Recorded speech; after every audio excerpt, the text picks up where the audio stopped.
UP-യിലെ 40 വർഷം പഴക്കമുള്ള BJP office പൊളിച്ചു, അനധികൃതമായി കെട്ടിടം പണിഞ്ഞു എന്ന് പറഞ്ഞു. യോഗിയുടെ കാലത്താണ് പൊളിച്ചത്.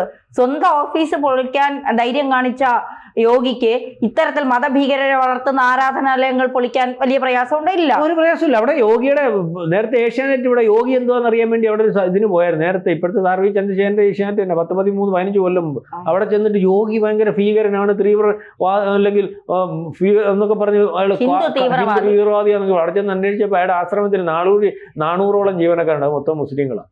പുള്ളി ജയിക്കുന്ന മണ്ഡലം മൊത്തം മുസ്ലിങ്ങൾ. അവരുടെ ചോദിച്ചു യോഗി എങ്ങനെയുണ്ട്? അയ്യോ അത് ഞങ്ങളുടെ ദൈവമാണ്. അപ്പോൾ ഇതാണ് അവസ്ഥ. അപ്പോൾ ഈ രീതിയിലേക്കുള്ള മുസ്ലിങ്ങളും ഈ രീതിയിൽ സുരക്ഷിതമായിട്ട് ജീവിക്കുന്ന മുസ്ലിങ്ങളും ഇന്ത്യയിലുള്ളപ്പോൾ, ഇന്ത്യയെ സ്നേഹിക്കുന്നവരുള്ളപ്പോൾ അത്തരത്തിലുള്ള ആൾക്കാർ ഇടയിൽ പ്രശ്നങ്ങൾ ഉണ്ടാക്കാൻ അല്ലെങ്കിൽ വിഷയങ്ങൾ ഉണ്ടാക്കാൻ ശ്രമിച്ചിരുന്നു. അതിനൊക്കെ ഒരു മാറ്റം വന്നു. അപ്പോൾ ഹിന്ദുവിനും മനസ്സിലായി ഈ പറയുന്ന മതമേലധ്യക്ഷന്മാരൊന്നും രാജ്യവിരുദ്ധരല്ല, അല്ലെങ്കിൽ അറിയാൻ മുസ്ലിങ്ങൾക്ക് മനസ്സിലായി ഇതുപോലെ മോദി മുസ്ലിമിനെ കൊല്ലുന്നതും അല്ലെങ്കിൽ മോദിയുടെ പണി അതല്ല, ഇന്ത്യയിലുള്ള മുസ്ലിങ്ങളെ കൊണ്ടുവന്ന് കടലിൽ താക്കുന്ന പണിയും അല്ലെങ്കിൽ കൊല്ലുന്ന പണിയും മതത്തിൻ്റെ പേരിൽ മാറ്റുന്ന പണിയും ഒന്നുമില്ല.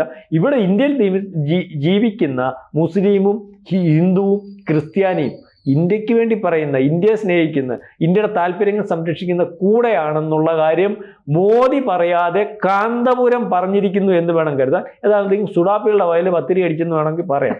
മനസ്സിലായില്ലേ?